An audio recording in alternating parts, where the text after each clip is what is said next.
Okay, so coming to the next presentation. So this is our second lecture of building construction and materials. So in the first lecture we were continuing with the introduction to brick.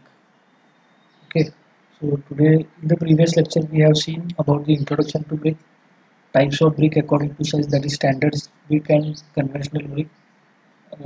Next we have seen about discussed about the uh,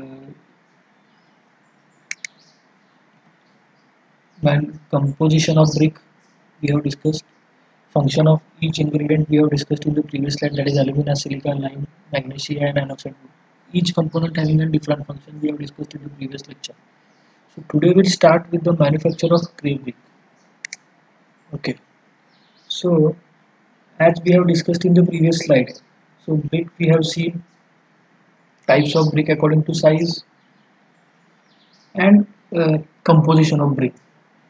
Five to six compositions are there, and percentage of composition we have seen, and each composition having different function we have discussed in the previous lecture. So in today's lecture what we will see is manufacture of clay brick. So manufacture of clay brick is nothing but what are the functions, what is the procedure to prepare the brick, what are the steps involved in the construction or in the preparation of bricks. We are going to discuss those things. Also we will discuss about the strength of brick. Okay, so today we are going to see the process, how to produce or what is the process to prepare a brick is very important thing. Okay, so the manufacture of clay bricks consists of following operations. So there are different operations for the manufacture. So first operation is preparation of clay. So clay, that is the earth material which is required for the preparation of brick. So we have to prepare the brick clay first. Okay. So in later we'll discuss what are the operations involved in the preparation of clay. Second operation is molding. So after preparation of clay, that clay is used in the molding or it is laid in the molding, poured in the molds. So molding is done. Molding is done. Third step is third operation is drying. So after molding, we have to remove the molds and we have to dry the bricks. We have to dry the raw brick. We have to dry the raw bricks. Next operation is burning. After drying, if the moisture is removed of the brick, we have to burn that brick. We have to burn that brick. So these are the four operations involved in the manufacture of clay bricks. Manufacture of clay bricks. So in detail, we'll discuss. So first operation is preparation of clay. So the first operation, preparation of clay, involves different operations. Again it is different, divided into different operations. So first is unsoling is done. Second, digging is done. Third one, cleaning is done. Fourth one, weathering is done. Fifth one, blending is done. And last is tempering. Okay. So operation for the preparation of clay involves this much of things. Six operations are there. So after doing this all six operations, the clay will be prepared for molding. Clay will be prepared for molding. So we'll discuss what is mean by unsoling, what is mean by digging, what is mean by cleaning, what is mean by weathering, what is mean by blending, and what is mean by tempering in detail. Okay, so first you can see here, the first step is first operation is unsoling. Unsoling. So what is mean by unsoling? What actually we are doing means unsoling means what? It is consist of removing vegetations and impurities in topsoils. Okay. So before digging, so mud is we are getting it from the ground only. We are getting the earth material from the ground only. So at the top of the soil, many impurities are there, many garbages are there, some vegetations will be there. So we have to remove all those impurities. We have to remove all those impurities. It is done in unsoling. It is done in unsoling. Okay, so first operation. Second operation is uh, digging. So what actually we are going to do in digging is it is the process of excavation of clay. So we are going to excavate the material, excavate the earth material. After unsoling, we are going to dig that earth. Okay, we have to excavate. We'll excavate that material and use for the brick. We use for the brick. Okay. clay is dug manually or by machine. Okay, it can be done manually as well as it can be done by using some machines.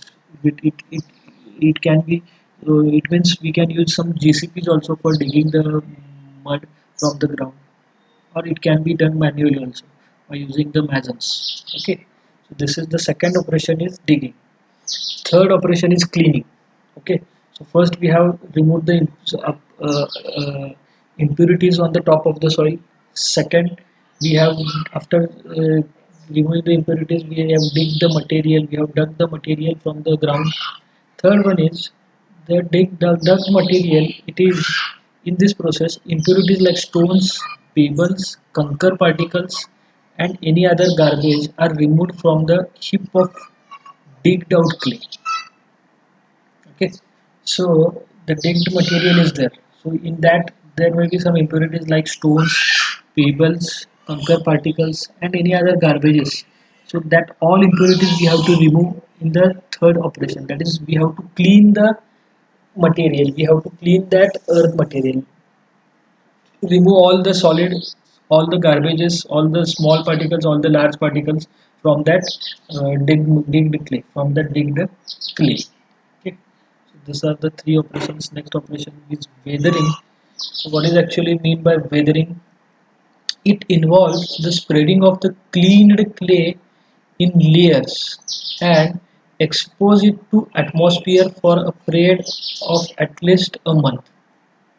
Okay, means what? After cleaning, so first we have done unsoiling, then we have done digging, then we have done cleaning, then weathering means what? The material which is cleaned, we have to spread it into the layers, and the thickness of the layer is also made. Actually, I have not mentioned the layer here. The thickness of the layer should be 600 to 1200 mm. 600 to 1200 mm. It is spreaded in the layers of 600 to 1200 mm thickness, and it should be spread for at least 1 month. It should be spread for at least 1 month. Okay, so weathering action will be there. Weathering action will be there on the digged earth material. Next is blending. Okay, next is blending. So it is the process in which mixing of clay and other materials like chalk and sand is done by turning the mix up and down in vertical direction. Means what? Blending means what? The external chalk or sand is added into the clay and mixing is done. And mixing is done. It again, it may be manually or by using machine. It may be manually. The mixing may be done manually or by machine. Okay, so blending is there. So last operation is tempering. Last operation is tempering. So tempering means what? So in this, it is the process of kneading the clay into a homogeneous mass with uniform consistency. Okay. So kneading means in Marathi we can say kalavne. Okay, so it is the process of kneading the clay into a homogeneous mass with uniform consistency. With uniform consistency. So after blending, we have to mix that. Even kneading means you can say mixing. Mixing. Okay. So next point is kneading is done by men or cattle. Okay. So I hope you have seen in the you even not, if you have not seen, you have heard that by using the cattles the mixing of mud is done, or by men, or by men it is done. Okay, if the bricks are manufactured on large scale, then clay is tempered or kneaded by passing the clay through a pug mill. Okay, now if we are going to prepare a brick in small amount, we can mix, or we can do the kneading by men or cattle. But if the amount is large, if the amount of brick is large, we are using a pug mill. We are using a pug mill for the preparation of clay, for the preparation of clay, for the tempering purpose, for the tempering purpose. The pugged clay is taken out from the opening at the bottom of iron tub, and pugged clay is ready for next operation, that is molding. Okay, now first of all we'll see what is mean by pug mill. So I will show you the sketch of pug mill so that you can understand what is pug mill. and we are going to remove that prepared material, prepared pugged clay from the pug mill, from the bottom of the iron tub, and we are going to give that pugged clay for the next operation, that is molding. So we'll see the sketch of the pug mill. We'll see the sketch of the pug mill. So here you can see the pug mill is there. Okay. So this is the cross section of pug mill. This is the cross section of pug mill. So at the top a long arm is there. So this long arm is rotated in 360-degree angle. So it is attached with the central rod. Okay, central rod. It is attached with the central rod. Here at the bottom the opening is there. Here at the bottom the opening is provided. So from this opening we are going to remove the prepared clay or tempered clay. So this is the ground level. This is the ground level, and this is the iron tub. This is the iron tub. Okay, so this having a at this vertical shaft, central rod or vertical shaft, the vertical shaft is attached with the horizontal arms,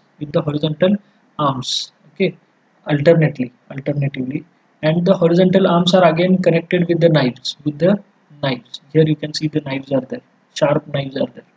Okay, now three horizontal arms are there connected with the knives. So when we are going to rotate this long arm, so the pug mill is rotated in this manner. So again this can be done by using cattle or main. So the mixing processes is done. So generally everyone knows in their home the mixer is there. So this is nothing but a mixer. Pug mill can be called as a mixer. Okay, but the size is large size is there. So in our home we are using the mixer.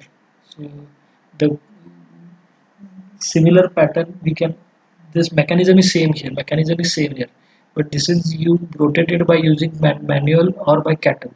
So after rotation the clay is mixed here properly or thoroughly. So the homogeneous action, all the material will get homogeneous. So here then it is removed from this bottom ramp. It is removed from the bottom opening. So the prepared clay, and it is used for the next operation, that is molding. Next operation, that is molding. And generally the height of the pug mill from the bottom it is 60 centimeter from the ground level, and timber base is there at the bottom. The timber is connected, it is connected with the timber, with the nut and bolt connections. So this is the pug mill used for tempering. It is the pug mill used for tempering. Now I hope you can understand what is meant by tempering. So what is the purpose? We are going to just homogenize the material. So molding next process is molding. So we have discussed about the preparation of clay. So now the clay is prepared. Here you can see, next is the prepared clay is to be poured into the molds. So it is the process of giving the desired shape to the tempered clay by hand or machine mold. Okay, now again it can be done in two types. Okay, molding can be done in two types. So molding is done by, first is hand molding and second is machine molding. Okay, so first is hand molding, second is machine. There are two types. We can do by using machines. The molding can be done by using machines also, and it can be done by using hand molding also. Okay, hand molding means what? We are just going to pour the uh, tempered clay into the molds by our hands. Okay, and machine molding means what? In the machine we are going to there may be some large container, and by adding the tempered clay into the container, that will be automatically done. The molds are to be filled automatically. Okay, so these are the two moldings. So here you can see the mold. So first is a steel mold and second is wooden mold. Okay, so here you can see the length of the steel mold is 21 centimeter, width is 10 centimeter, and height is 10 centimeter. Height is again 10 centimeter, and at the center you can see arrangement for the frog. Okay, So due to this, a frog will be provided, frog will be produced, frog will be produced. Again, same size is there for steel mold, but 3 mm thickness plate is there. 3 mm thickness plate is there. 21 centimeter length, 10 centimeter width, and 10 centimeter height. So it can be variable. The dimensions will be variable according to the required size. Required size. If you want to provide, if you want to prepare a standard brick, the length should be 19 centimeter, width should be 9 centimeter, and height should be 9 centimeter.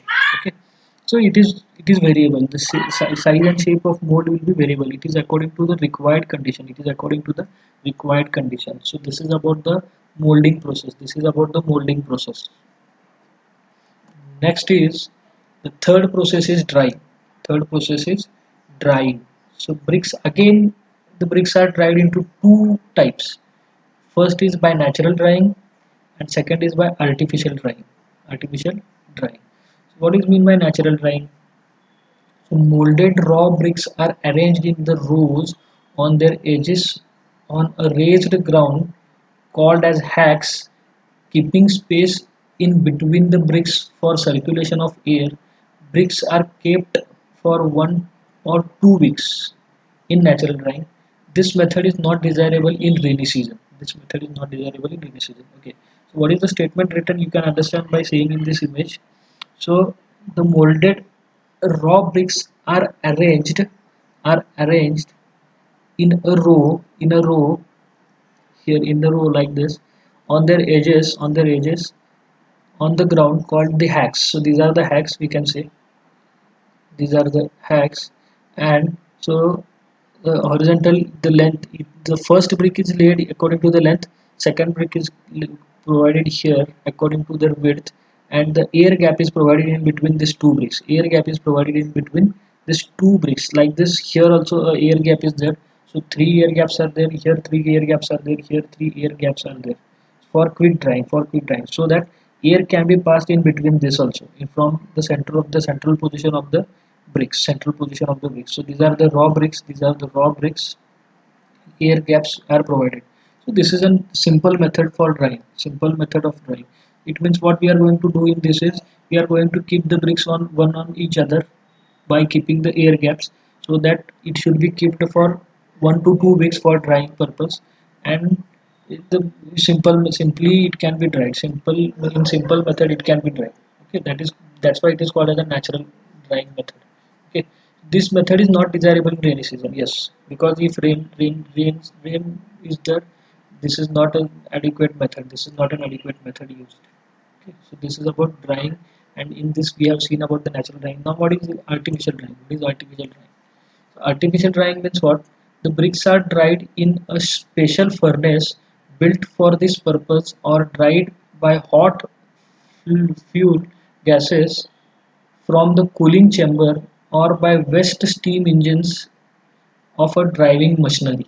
Okay, so simply you can understand that a furnace is there, and in that furnace these bricks are inserted. Okay, and the bricks are dried, and these bricks are dried. This method is not desirable again in rainy season. Why? Because uh, actually this is an incorrect statement. I hope, I'm extremely sorry for this. It is actually desirable in rainy season, because in a very less time we can, for natural drying purpose, we require 1 to 2 weeks, but this is required very small period. In 1 to 2 days we can dry the brick. In 1 to 2 days we can dry the brick. Okay, so here please do the correction. This method is desirable in rainy season. This method is desirable in rainy season. So these are the two types of drying method. Okay, so this is the third operation for the preparation of, or for the manufacture of brick. Now the last fourth operation is burning. Fourth operation is burning. Okay, the last and important operation in manufacturing process of brick is burning. Brick should be burned properly. Okay, if it is not burned properly, the quality of the brick will be reduced, or it will the shape, it will affect the shape, it will affect the water absorption capacity, it will affect on the strength. So it is very improper. So burning is a very important property. We should burn it properly. Oven burnt bricks are also not good. Over burnt bricks are also not good. Okay, it serves the following purposes. It removes the water from the clay completely. It imparts hardness and strength to bricks. Bricks may be burned by two methods. One is clamp burning and second is kiln burning. Okay. It makes the bricks more dense and durable. It gives a reddish color to the brick. Okay, by burning the red color is there. The red color is there. We are getting the red color by iron oxide in the chemical composition of the earth material, and because of burning that iron oxide, we'll get the red color, reddish color. We get the reddish color. Okay. So first method for burning is clamp burning. So what is mean by clamp burning? Clamp burning is nothing but, all of you know that, wheat bhatti. In Marathi, we are calling it as wheat bhatti. In clamp burning, the bricks and fuels such as coal, stones, or wood are placed in the alternate layers for the process of burning in the open air as shown in figure. So in the next slide we'll see the figure. The local name of clamp burning is wheat bhatti, or it can also be called as an paswa. Hey, this is the local names we are using. We are using in different region in India. In different region in India. So this is the commonly adopted method for burning. So we are using this clamp burning is commonly adopted everywhere. So we'll see the image of that. Okay. By seeing this image, you will get understand what is actually mean by clamp burning. So clamp burning, or it can also be called as a beat burning. The holes for ignition at the bottom is provided. Coal or any other fuel is added in the layers, alternate layers. Here you can see 1 2 3 4 layers are there, and layers of raw bricks are there. 1 2 3 4 layers are there for the raw bricks, and the angle with the vertical is 15 degree. We should keep like an pyramid. We should keep the clamp like an pyramid. So the angle is 15 degree, and the height is to be kept 3 to 4 meter, 3 to 4 meter height. And at the top, earth to prevent the heat radiation. Earth to prevent the heat radiation at the top it is spread. At the top it is spread. Side pitching is done of overburned bricks. Okay, to avoid the heat loss. To avoid the heat loss, we are providing the side pitching bricks by the overburned bricks. So this is application of mud, and on this application of mud is there. On this application of mud is there. So here, all of you can understand by seeing this image. This is the wheat bhatti or clamp burning. Clamp burning. So this is the simple method or commonly adopted method for the preparation of for the burning of bricks, for the burning of brick. And kill second is kill. So what is actually mean by kill? In simple method, in simple sentence I can tell you. So what happened in kiln, clamp burning? So coal is there, wooden material is there. So due to that coal and wooden material, bricks are heated. But in kiln, the fire is directly sprayed on the bricks. Fire is directly sprayed on the bricks. So this is the simple basic change in kiln burning and clamp burning. So we'll just read this. What is actually the meaning of kiln? In kiln burning, bricks are stacked without any fuel, but in camp, the fuel is there or coal is there. The fireplaces are arranged below the stack of the bricks. Fireplaces are arranged below the stack of the bricks. Fire is lighted below the stack and kept continuously till the brick are burnt. Okay, so see, so fire is spread on the brick. Fire is spread continuously on the brick up till the brick is burnt. Bricks are burnt. The kiln has a permanent enclosing wall inside which the bricks are placed over the fuels or fire. Over the fuels or fire. Means a room, a separate room may be there, and into that separate room a fire may be there, and in that fire the bricks are to be kept. Bricks are to be kept, and continuously firing is done. Fire is done. Fired. The bricks are fired. So in kilns, the bricks are burned uniformly all over stacked portion of bricks. No bricks are underburnt or overburnt or cracked or warped in kilns. It is not economical as like clamp burning. Okay. So the last two statements, the last statement is it is not economical. Yes, it is not economical. And the last second last statement says that There will be no overburnt and underburnt bricks. All the bricks will be properly burnt, equally properly burnt, equally properly burnt, you can say. But what happens in clamp burning, there may be variations. Some bricks may be underburnt, some bricks may be overburnt, or some bricks may be properly burnt. There may be variations, but in this method there will be no any variations in burning. All the bricks will be equally burnt, equally properly burnt. Okay, there will be no cracks develop. Okay, and this is not economical. This is not economical comparing to the clamp burning. So these are the methods of or preparation methods we have seen. So how the brick is prepared. After this burning, the brick is used for the construction. So this is the preparation method, or for the manufacturing process. This is the manufacturing process of the brick. This is the manufacturing process of the brick. So next, strength of the brick. We'll see the strength of the brick and we'll stop. So it is simply the bricks which are commonly used should have a minimum compression strength or crushing strength of 3.5 Newton per mm square or 3.5 kg per centimeter square as per IS 1077-1957 and 1910 code and specification. So for the bricks, minimum crushing value or minimum compressive strength should be 3.5 Newton per mm square. If it is less than 3.5 Newton per mm square, it is a bad quality of brick. It is a bad quality, or it can't be used for the construction work. Okay. Second class bricks, that is grade B bricks. Okay. Before going to see the strength, the bricks can also be classified according to the quality. According to the quality. So how we can classify according to the quality? Class 1 brick, class 2 brick, class 3 brick, and class 4 brick. Okay. So first class, second class, third class, and fourth class. So there are four classes of bricks are there. So here you can see second class bricks, that is grade B bricks, should have compressive strength not less than 7 Newton per mm square or 70 kg per centimeter square. So second class brick should have minimum 7 Newton per mm square strength, compressive strength. First class bricks, that is grade A brick, should have compressive strength not less than 10.5 Newton per mm square.